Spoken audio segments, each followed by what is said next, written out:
que cada cierto rato va haciendo unas pequeñas síntesis. Primera etapa, la comunidad de Jerusalén. La segunda etapa, la predicación de Pedro y Pablo, así las titulamos al menos. La tercera, la encrucijada de la iglesia, que la vimos recién. Y ahora la cuarta, apertura sin fronteras.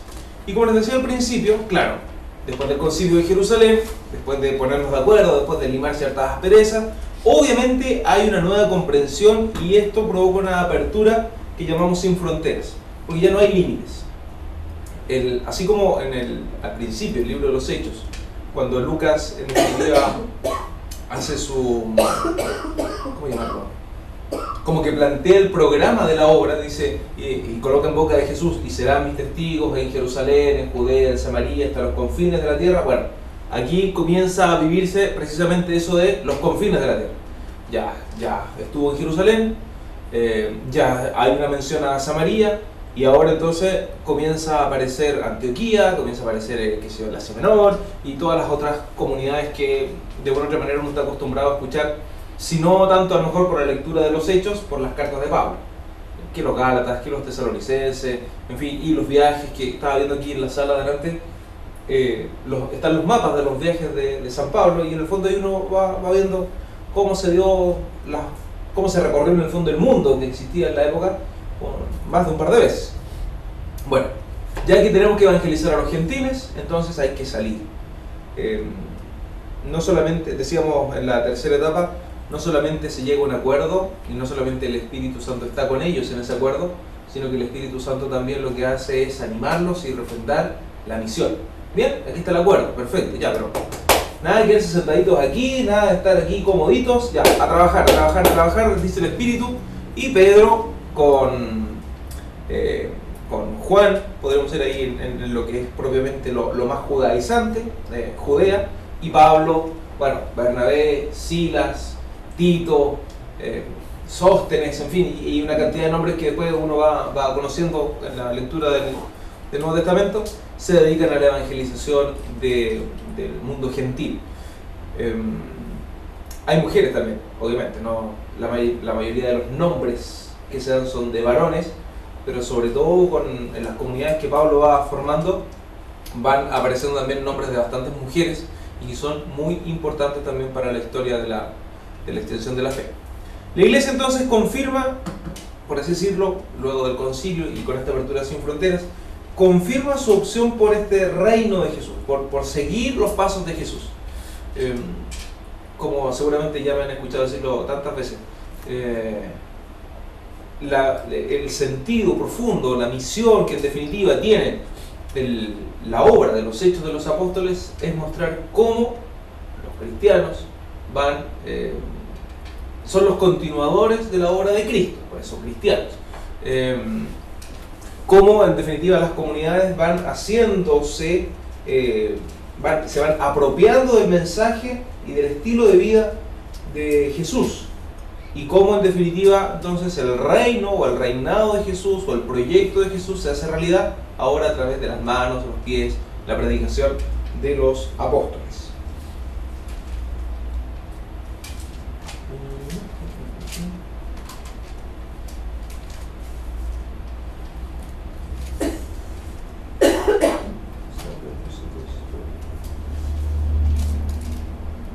Bueno, era solamente un detalle. Era solamente el detalle de que en Antioquía por primera vez a los discípulos se les llamó cristianos. Y desde ahí comienzan en definitiva a decir, bueno, claro, los seguidores de Jesucristo, el ungido, o el Mesías dicho en arameo, son los cristianos. Bueno, pero esta apertura sin frontera, para no quedarnos en eso, para continuar, ya que es el seguimiento de Jesús, ya que es seguir los pasos de Jesús, significa también correr su misma suerte. Por lo tanto, comienza ya a verse aquí otro tipo de conflicto en la comunidad cristiana, que ya, en cierto modo, se ha visto antes, pero ya es como que se agudiza más. Y es el tema del conflicto con el mundo que los rodea.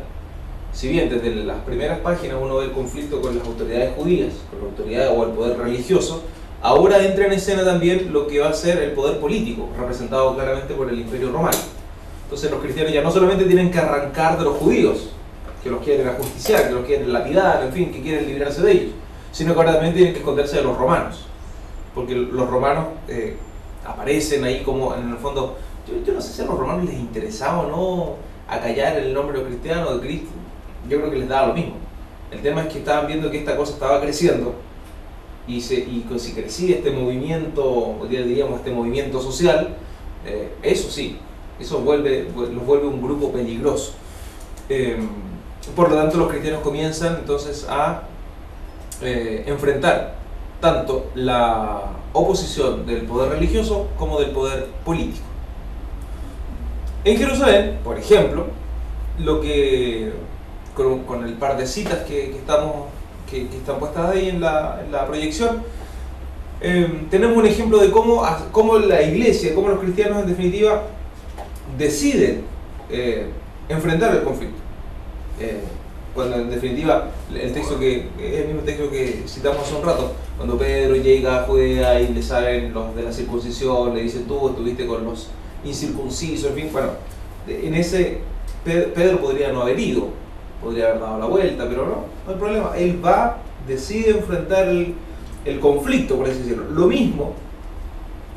mismo el tema de ir a Roma, no de Pedro, sino que de Pablo.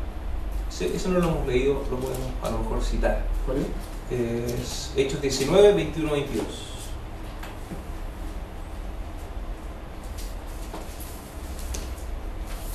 ¿22? Sí. ¿Lo tienes? Sí. Sí.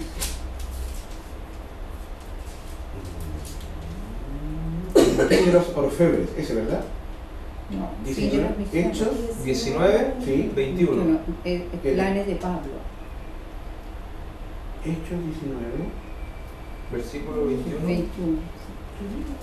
Después de todo esto suceso, Pablo tomó sí, El motín de los orfebres. orfebres. Bueno, bueno, es que Pero el título. Sí, sí, yo pensé sí. que era la primera. Ya, Nada, dale. Después de todos estos acontecimientos, Sí, está bien. Pablo tomó su decisión en el espíritu, ir a Jerusalén pasando por Macedonia y Acaya, y decía, después de llegar allí tengo que ir también a Roma. Envió a Macedonia a 2 de sus auxiliares, a Timoteo y a Erasto, mientras él se quedaba por algún tiempo más en Asia. Perfecto.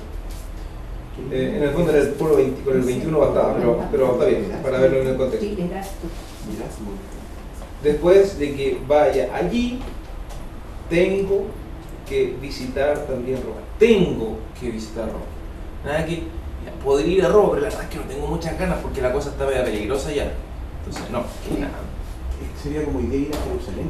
Claro. Oye, me van a regalar un pasaje a Tierra Santa ya. Sí, está medio peligrosa la cosa, mejor no voy. Nada. O sea, en el caso del regalo, obviamente uno habría que ser. Bueno, sí, hay que pensarlo, pero uno se va, ¿no? Pero aquí no, porque aquí en el fondo es con su esfuerzo, con su celo apostólico. Yo tengo que ir a Roma. Pablo, Roma está complicado.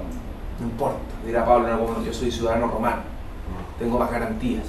Garantías que al final no le sirvieron mucho al pobre, pero tengo que ir a Roma. Ese es el punto. Da lo mismo cómo, da lo mismo lo que me pasa, da lo mismo cómo llegue. Tengo la cantidad de veces que naufragó en su viaje, la cantidad de veces que lo apalearon, tengo que seguir. Entonces, ya en esta parte, por así decirlo, en esta cuarta etapa, se ve esta determinación clara, en general, de los apóstoles al menos, de continuar al costo que sea la evangelización. O sea, ya, por así decirlo, superamos la etapa de los conflictos, insisto, todo en el contexto de que esto es el ideal. Superamos la etapa de los conflictos humanos, de nuestras tradiciones, y ahora ya nos enfocamos decididamente solo en la evangelización, para que todos conozcan el nombre de Jesucristo. Por tanto, en el capítulo siguiente, 20:16, encontramos ahí alguna pista de los motivos que hacen que la iglesia en definitiva se apure en poder, por así decirlo, mover a Pablo. ¿Cuánto era? 20:16. El 20:16. Dice. Pablo, perdón, sí. ¿No? Por favor, sí. Pablo había resuelto pasar de largo por Efeso para no perder tiempo en Asia. se daba prisa porque quería estar al día de Pentecostés en Jerusalén si le era posible. ¿Hasta dónde decía? Hasta ahí, solo eso. Solo ese versículo final ahí del viaje. Jerusalén sigue siendo referente. Si bien Pablo tiene la determinación antes de tengo que ir a Roma, ya, sí, ok, ya está en su viaje, y muchas otras ciudades obviamente están en su itinerario, pero Jerusalén sigue por supuesto teniendo ahí un lugar privilegiado, como dijimos recién, para nosotros ir a Tierra Santa, claro, sigue siendo ahí, tiene no solamente lo que significa históricamente, místicamente, es el centro, es un núcleo, pero al menos lo planteamos aquí como ejemplo, porque Pablo en muy poco transcurso del texto, Lucas coloca en boca de Pablo decir, tengo que ir a Roma, tengo que ir a Jerusalén, las capitales del sufrimiento para los cristianos, en definitiva. Donde más sufrieron, donde más hubo persecución fue en Jerusalén y en Roma. Bueno, Roma, todo el imperio, pero así como emblemática. Entonces, hay insisto en la idea, hay una determinación clara de dar lo mismo el sufrimiento. La cosa es evangelizar. Un poco terco, si quieren ustedes incluso, ambos.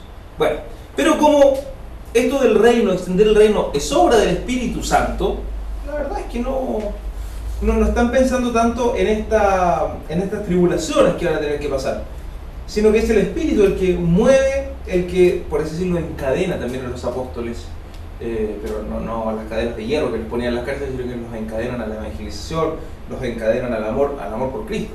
Si es eso, como dijimos en el primer bloque, no es que Dios quiera la división, sino que la ocupa, por así decirlo. Aquí con las cadenas podemos decir algo similar. No es que el Espíritu los quiera ver encadenados ni sufriendo, sino que a partir de eso hace que ocupa eso buenamente, o ellos lo interpretan así, para poder seguir sintiéndose así, encadenados pero al amor de Cristo, ese amor de Cristo que los hace anunciar el Evangelio, que los hace extender el reino, y que en el fondo es sentir que no pueden callar. No podemos callar lo que hemos visto, lo que hemos oído. No podemos guardarnos esta buena noticia. Cuando uno recibe una buena noticia, lo único que quiere es contarla, para que la buena noticia sea más buena noticia, se extiende esa alegría. Cuando uno recibe una mala noticia, lo que menos hace es contarla, porque es volver a vivir, es volver a recordar, es volver a lo mejor a tener que vivir algo doloroso, triste. Cuesta mucho dar malas noticias, cuesta mucho. En cambio, una buena noticia, uno tiene que pedirle a la persona que no le cuentes a nadie, por favor, hasta que pase tal cosa, lo que es imposible. O sea, sí, no se puede aguantar. Las malas noticias no tienen que decir nada, cuentas y capaz que muere ahí. No le diga a nadie, no te preocupes, ¿a quién le voy a contar semejante noticia? Entonces, bueno, la buena noticia de Jesucristo, el Evangelio, obviamente es esto. Oye, pero ¿y las cadenas? ¿Y los latigazos? ¿Y las piedras?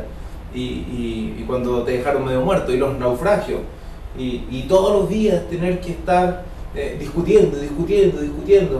Y además trabajando. Pablo además trabajaba, al parecer, hilando ¿qué palabra? Redes. En alguna de las cartas sale, yo estuve entre ustedes y me gané la vida ahí tejiendo redes.